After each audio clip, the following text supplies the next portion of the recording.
Ho provato anno 117 Pax Romana e questa è la mia prima impressione. Ben ritrovati, sono Tiranno Matto. Incominciamo con un quesito. È un disastro inevitabile o la critica alla demo è un po' esagerata? Decipit frons prima multos, rara mens intellegit quod interiore condidit cura angulo. Non vi sto insultando, è un proverbio attribuito a Gaio Giulio Fedro, che recita più o meno: la prima impressione inganna molti, è rara la mente che intuisce quello che l'altrui cura nasconde nel profondo. Potremmo imparare dagli antichi più di una lezione. Però direi anche basta ai giri di parole che non piacciono a tutti, me ne rendo conto, e andiamo dritto al sodo.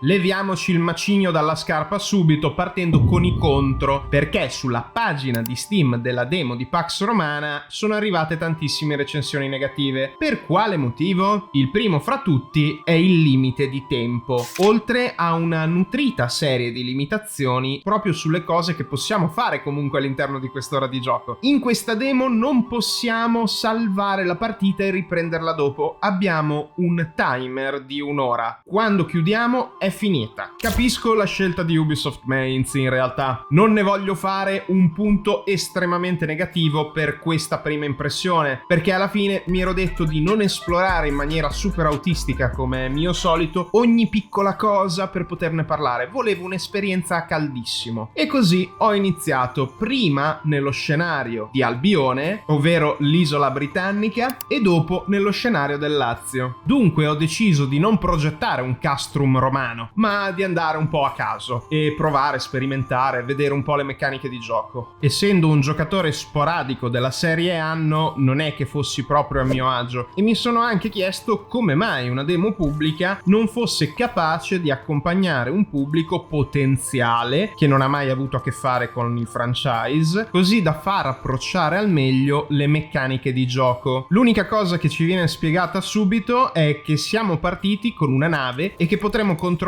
la nave perché ci servirà a esplorare le altre isole dello scenario che abbiamo scelto. Però prima di tutto Anno è un city builder gestionale che ha una certa costanza di sfida nei confronti della nostra mente. Bisogna starci un attimo dietro a questi giochi, bisogna capire alcune meccaniche, avere un ottimo decision making, fare le scelte giuste quando si presentano delle crisi, dei problemi grandi o piccoli, che sia una mancanza di risorse o un incendio. E già dare per scontato che i giocatori si approccino con un minimo di conoscenza o che capiscano al volo tutto, secondo me è sbagliatissimo. È un contro enorme di questa demo nello specifico che spero verrà risolto. Come anche spero, ma sono quasi sicuro, che il gioco vedrà al lancio anche la traduzione in lingua italiana. E me ne lamento sempre non per un problema personale, soggettivo, ma perché mi sta molto a cuore l'accessibilità dei videogiochi all'interno del nostro mercato, che molto spesso è considerato in primis anche da molti giocatori italiani come di nicchia, quando invece il potenziale esiste. Tornando ai contro, ma rimanendo sempre nel tema dell'accessibilità, l'interfaccia l'UI è terribile, mi fa proprio schifo. Non ce n'è, rompe completamente l'immersione, è troppo moderna e soprattutto è caotica. In più è piena di problemi, certe volte magari non si trova quello che si sta cercando o rimangono dei pop-up aperti a caso.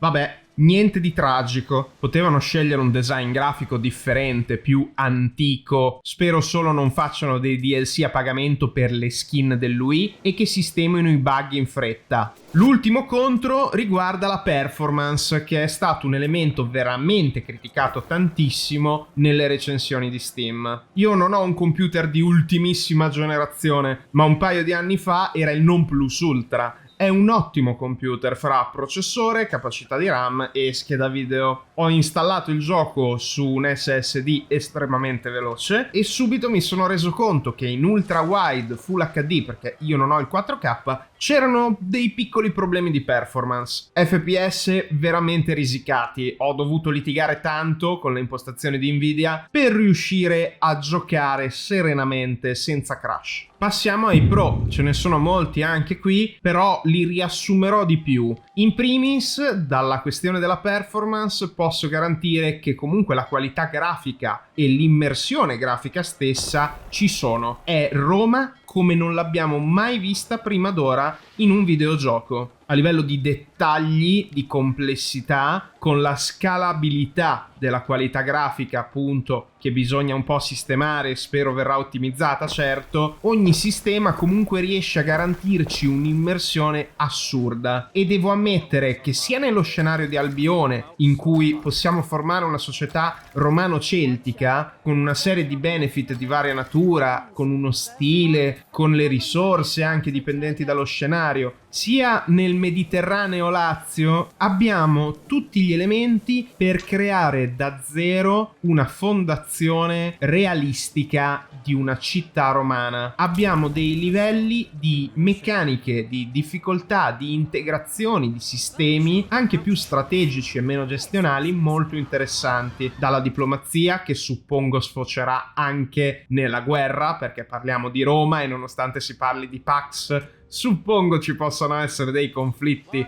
per il potere, per mantenerlo o per combattere l'imperatore o per combattere, nel caso di Albione, le tribù locali. Abbiamo un sistema di ricerche tecnologiche che è legato a doppio filo ovviamente anche alla gestione della crescita della città, diviso comunque in 3 macro categorie che sono un po' le classiche degli strategici, e la religione. Quindi ci sono tante cose. È proprio bello anche fermarsi un attimo e vedere cosa si è fatto, osservare la disposizione urbanistica, la vita di tutti i giorni. Certo, il timer non mi ha permesso di tergiversare troppo, volevo provare un po' tutto e vedere cosa ne sarebbe uscito fuori. Però devo ammettere che l'elemento cinematografico è molto importante in anno 117 Pax Romana. Giustifica magari il prezzo esagerato, il pre-order? No, non credo, anche perché la maggior parte degli anno che io ho giocato li ho giocati scontati. Forse perché non è proprio il mio genere preferito? Forse perché non mi fido troppo di Ubisoft?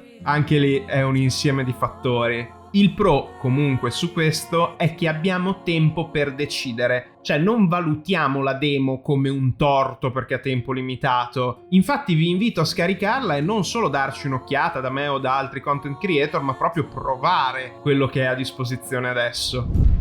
Il video oggi è stato più breve del solito anche perché si tratta di una prima impressione su una demo. Io e la serie di Anno abbiamo un rapporto un po' particolare, per cui ogni tanto ci gioco ma non mi ci chiudo troppo, non ha mai cliccato, come si suol dire, con me. Nel caso però di Pax Romana si parla di un tema che, voglio dire, se si è italiani si è un po' orgogliosi dell'antico passato di Roma. E in più vedere il bollino del Ministero della Ricerca e della Tecnologia tedesco a finanziare questo progetto mi ha un po' incuriosito. Quindi mi sono detto, perché non provare la demo? Tanto è disponibile dal 2 settembre fino al 16 settembre. Il gioco dovrebbe uscire il 13 novembre del 2025. E subito sono rimasto allucinato proprio dall'investimento che è stato fatto sul motore di gioco, l'Empire Engine. Sono state fatte tante belle promesse sulle sue capacità tecniche, su quello che può simulare contemporaneamente, però come si è detto, fra problemi tecnici e la magnificenza della simulazione, al momento io non posso dirmi estremamente soddisfatto.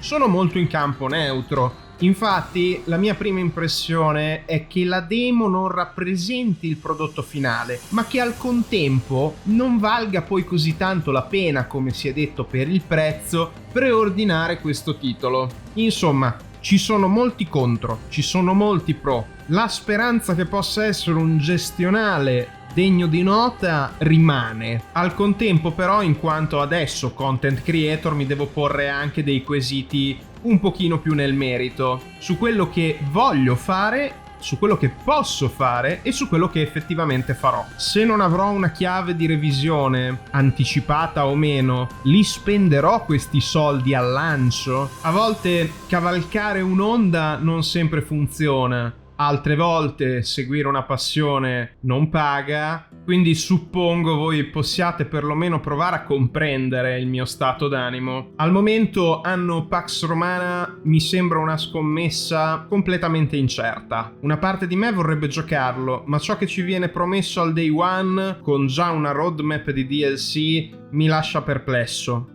Lo stato della demo, ok, lo giustifichiamo, però cosa ci ha presentato alla fine? Ho un pensiero un po' mix, un po' neutro, come vi ho già detto. Suppongo che maturerò la decisione da qui a novembre. Fatemi sapere voi cosa ne pensate, se credete che io debba dare una possibilità ad anno 117 Pax Romana o meno, perché magari siete più interessati agli strategici che hanno elementi in comune con i gestionali, ma un vibe differente. Io vi ringrazio per aver cliccato sul teschietto del tiranno, anche oggi di essere arrivati fino alla fine. Lasciate un bel like, un commento per rispondere alle mie domande, però prima di iscrivervi, se non l'avete ancora fatto, e so che molti di voi non lo hanno ancora fatto, andate magari a recuperare altri miei video sul canale. Cerco di venire incontro a tantissimi gusti differenti, parlandone a modo mio, gamer to gamer, dritto al sodo, con qualche sporadica premessa forse un po' troppo lunga o un po' troppo colta, che non va bene per i video di YouTube perché bisogna parlare come se il pubblico fosse ignorante. Lascio queste considerazioni ad altre persone. Ad ogni modo, grazie davvero di cuore, Tirannomatto out. Anche oggi questo è quanto. Alla prossima, avventurieri ed avventuriere.